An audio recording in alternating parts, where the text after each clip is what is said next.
نبی پاک صلی اللہ علیہ وسلم نے ہمارے لیے زندگی کا کوئی ایسا موقع نہیں ہے جس میں اپنا نمونہ نہ چھوڑا ہو،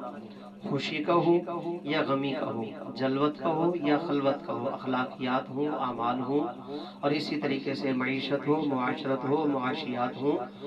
جتنے بھی سلسلے انسانیت کے اندر ہیں، ہمارے پیارے پیغمبر نے ہر سلسلے میں اپنا نمونہ چھوڑا ہے۔ کوئی ایسا سلسلہ نہیں ہے جس میں ہمیں اپنے پیغمبر سے اور صحابہ کرام سے رہنمائی نہ ملتی ہو۔ مواقع تو بہت سارے ہیں، لیکن یہاں میں ایک موقع کے متعلق گفتگو کرنا چاہتا ہوں، کیونکہ کئی مرتبہ کئی جگہوں پہ جانا ہوتا ہے، اپنے رشتہ داروں کے پاس بھی، دوستوں کے پاس بھی، احباب اعزاء کے پاس بھی جانا ہوتا ہے۔ کوئی آدمی فوت ہو جاتا ہے تو یہ ایک انسانی ہمدردی کا تقاضا ہے کہ اس کے پاس تعزیت کے لیے جایا جائے اور اس کے ساتھ اظہار ہمدردی کیا جائے، اس کو غم میں تسلی دی جائے اور اظہار افسوس کیا جائے، جو بھی یعنی انداز اختیار کیا جائے کہ آدمی کو تسلی ہو جائے۔ تو آیا اب اس صورت میں ہم یہ دیکھتے ہیں کہ نبی پاک صلی اللہ علیہ وسلم کے زمانے میں جو فوتیاں ہوئی ہیں، نبی علیہ السلام کے زمانے میں صحابہ فوت ہوئے، شہید ہوئے، کتنوں کے جنازے نبی علیہ السلام نے خود پڑھائے، آپ تشریف لے گئے، اسی طریقے سے صحابہ نے بھی جنازے پڑھائے۔ تو اس وقت تعزیت کا طریقہ کیا تھا، اور اس طریقے پہ چل کر ہمیں کامیابی ہوگی، نہ کہ وہ طریقہ جو ہم اپنی طرف سے ایجاد کریں گے یا اپنی طرف سے بنائیں گے۔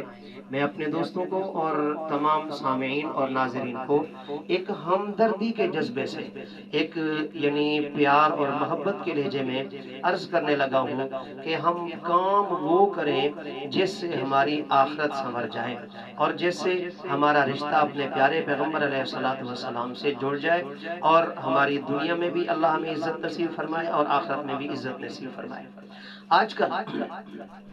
جو تعزیت کے موقع پر ایک سلسلہ چل رہا ہے، کوئی کسی آدمی کا کوئی آدمی فوت ہو جاتا ہے، والد ہے، بیٹا ہے، بھائی ہے، بیوی ہے، کوئی بھی تعزیت کے لیے جو لوگ آتے ہیں، جو حضرات آتے ہیں، وہ آتے ہی تھوڑی دیر بیٹھ کر پھر کہتے ہیں جی ہاتھ اٹھاؤ جی، فاتحہ پڑھو جی، قل ہو اللہ پڑھو جی، فلاں، اور یہ کہہ کر ہاتھ اٹھا کر دعا مانگ کے پھر کہتے ہیں جی اللہ کی مرضی۔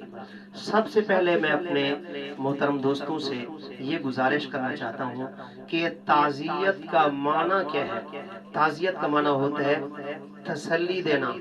اس کے غم کو ہلکا کرنا، وہ بیچارہ غم میں ہے اور پریشانی میں ہے، اس کے ساتھ اظہار افسوس کرنا۔ چنانچہ اس کے لیے شریعت مطہرہ نے جو الفاظ تلقین فرمائے ہیں، انا للہ و انا الیہ راجعون، ان للہ ما اعطى ولہ ما اخذ وکل شیء عنده باجل مسمى فلتصبر ولتحتسب۔ اسی طریقے سے اور الفاظ بھی فقہاء کرام نے لکھے ہیں۔ اگر یہ عربی الفاظ نہیں آتے تو اپنی زبان میں جس طرح ان کلمات کا مفہوم ادا کر سکتا ہے کرے۔ مثال کے طور پر مرحوم کے ورثاء سے کہہ سکتے ہیں کہ اللہ تبارک و تعالی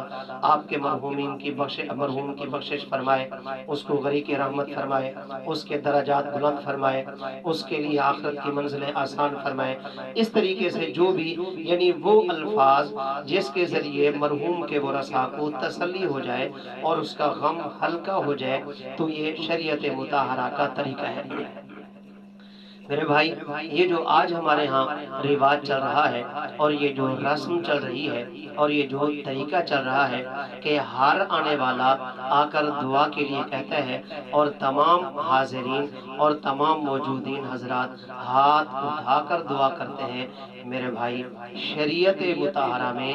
اس کا کوئی ثبوت نہیں ہے، نہ اللہ کے قرآن میں، نہ پیارے پیغمبر صلی اللہ علیہ وسلم کی مقدس سنت میں، آپ کے طریقے میں، اور نہ ہی صحابہ کرام، تابعین، تبع تابعین، ائمہ مجتہدین اور اسلاف کرام کے طریقے میں اس کا کوئی نمونہ موجود ہے۔